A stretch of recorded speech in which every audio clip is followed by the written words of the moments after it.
오늘의 말씀 욥기 8장 8절부터 22절 말씀. 하나님 아버지, 토요일 주말 아침 이 시간에도 주님의 은혜를 함함으로 주 앞에 나오게 하시니 감사합니다.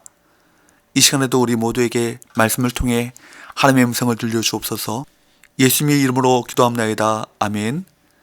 할렐루야. 성교의 성도 여러분, 오늘도 하나님의 은혜와 평강이 하루가 되시길 축복합니다. 오늘 우리에게 주시는 하나님의 말씀은 욥기 8장 8절에서 22절 말씀입니다. 계속해서 욥의 세 친구 중 하나인 빌닷이 욥에게 말하고 있습니다. 그의 논거는 하나님은 살아계시고 정의가 굽는 일은 하지 않으신다는 것입니다. 그렇기에 욥이 당하고 있는 고난에는 이유가 있으며 그 원인은 죄이기에 욥은 그 사실을 깨달아야 한다, 그렇게 말합니다. 그가 보기에 욥은 아직도 자신의 죄를 깨닫지 못하고 있었던 것이죠. 빌닷은 이제 8절에서 10절 말씀에서 옛사람의 지혜에서 배움을 얻으라고 조언합니다. 8절부터 10절. 청하건대 너는 옛시대의 사람에게 물으며 조상들이 터득한 일을 배울지어다. 우리는 어제부터 있었을 뿐이라. 우리는 아는 것이 없으며 세상에 있는 날이 그림자와 같으니라. 그들이 내게 가르쳐 이르지 아냐겠느냐. 그 마음에서 나오는 말을 하지 아냐겠느냐. 물론 우리가 가지고 있는 믿음과 알고 있는 말씀은 옛사람들로부터 전해진 것이기도 합니다. 우리는 조상들의 경험과 지혜 덕분에 많은 시행착오를 거치지 않고 새로운 발전과 성장을 이룹니다. 하지만 매일 우리를 새롭게 하시며 놀라운 일을 이루시는 분은 하나님이십니다. 지금 우리의 삶과 행동을 인도하시는 성령의 음성과 그 인도하심에 귀 기울여야 할 것입니다. 빌닷은 11절에서 13절 말씀에서 자연법칙에 빗대어 욥에게 일어난 일이 당연하다고 주장합니다. 빌닷은 왕골과 갈대를 예로 들면서 악인들의 부흥과 멸망을 설명합니다. 왕골과 갈대는 다른 식물들에 비해 성장 속도가 매우 빠른 식물들입니다. 하지만 이 식물들은 많은 물을 필요로 합니다. 물이 있는 곳에서는 잘 자라지만 물이 줄어들거나 사라지면 곧장 말라 죽고 맙니다. 악인들의 운명이 그렇다는 것입니다. 겉으로 보기에 하나님을 잊은 자들이 잘 되고 번창하는 것 같지만 이들의 몰락은 갑자기 찾아올 것입니다. 그때 이들에게는 어떤 희망도 남아있지 않을 것입니다. 이들에게 희망이 없는 이유는 이들이 믿고 의지하는 대상이 견고하고 튼튼한 것이 아니라 14절부터 15절 말씀과 같이 금방 부서지고 사라지고 마는 거미줄과 같은 것이기 때문입니다. 16절에서 19절 말씀에서 빌닷은 악인의 모습을 다시 한번 식물에 비유합니다. 식물은 기본적으로 햇빛과 물이 충분하다면 잘 자라납니다. 그러나 좋은 햇빛, 충분한 물과 양분을 공급받아 잘 자란 식물이라도 자라던 장소에서 뽑히면 순식간에 사라지고 다른 식물들이 그 자리를 대체할 것입니다. 그렇게 되면 한때 번창하여 동산에 뿌리 내렸던 식물을 아무도 기억하지 못합니다. 악인의 운명이 이와 같을 것입니다.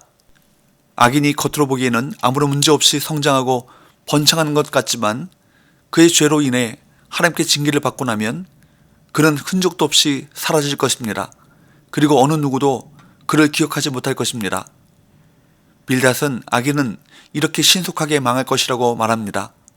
마치 욥이 하루 사이에 모든 소유물과 자녀를 잃은 것처럼 말입니다. 악인이 당대에 망하고 후대에도 기억되지 않은 것처럼 욥도 돌이키지 않아 하나님께 용서받지 못한다면 이런 악인의 운명을 비켜가지 못할 것입니다. 지금이라도 늦지 않았다는 것입니다. 빌닷이 보기에 욥은 지금 자신의 운명을 바꿀 기회를 절대로 회피하지 말아야 합니다. 그런데 빌닷의 가장 큰 문제가 여기서 드러납니다. 그는 쉽게 욥의 삶과 영혼에 대해 판단을 내렸습니다. 빌닷을 포함한 세 친구는 욥의 가장 가까운 친구인 것이 분명하지만 그들의 말을 살펴보면 그들은 욥의 삶과 마음을 바르게 판단할 만큼 욥을 잘 알지 못했습니다. 그들은 하나님이 사탄에게 자랑하고 싶을 정도의 온전한 삶을 살았던 욥을 계속해서 죄인으로 취급하고 있습니다. 절대로 경솔하게 다른 사람의 마음과 삶을 판단하지 마십시오. 본질적으로 우리는 누군가를 정죄하고 판단할 정도로 온전하지 못합니다. 욥은 분명 누구보다 번성했지만 그가 번성했던 만큼 지금은 크게 추락했습니다.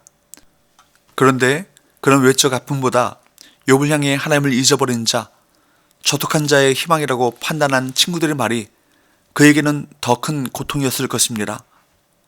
그렇기에 베드로와 야고보 사도는 자신의 말을 통제하는 것이 온전한 경건의 조건으로 보았습니다.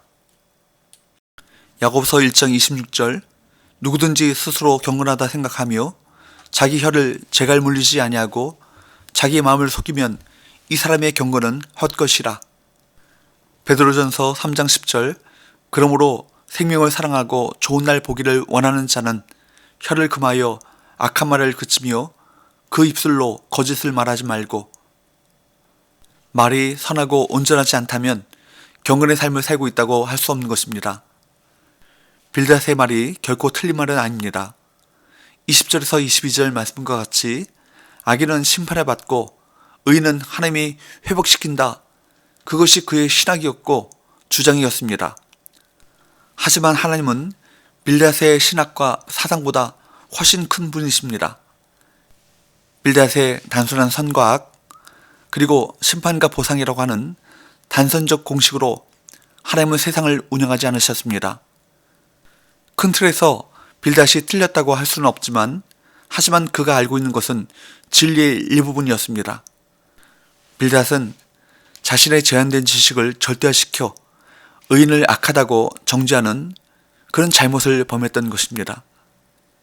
위로로 출발했던 말이 정죄와 판단으로 변하여 더욱 욥에게 큰 상처를 주었습니다.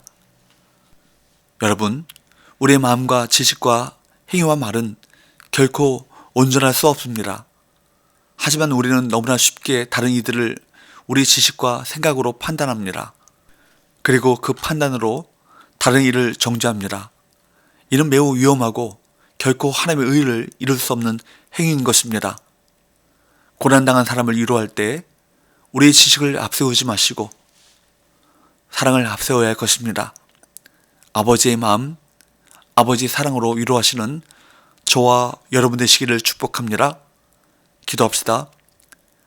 하나님 아버지, 얼마나 우리가 다른 사람들을 쉽게 판단하고 정죄하는지 모릅니다. 어려움에 처한 사람을 대할 때 자신이 정한 답을 강요하기보다는 그 사람의 아픔과 고통에 동감하고 그를 위로하게 하여 주옵소서.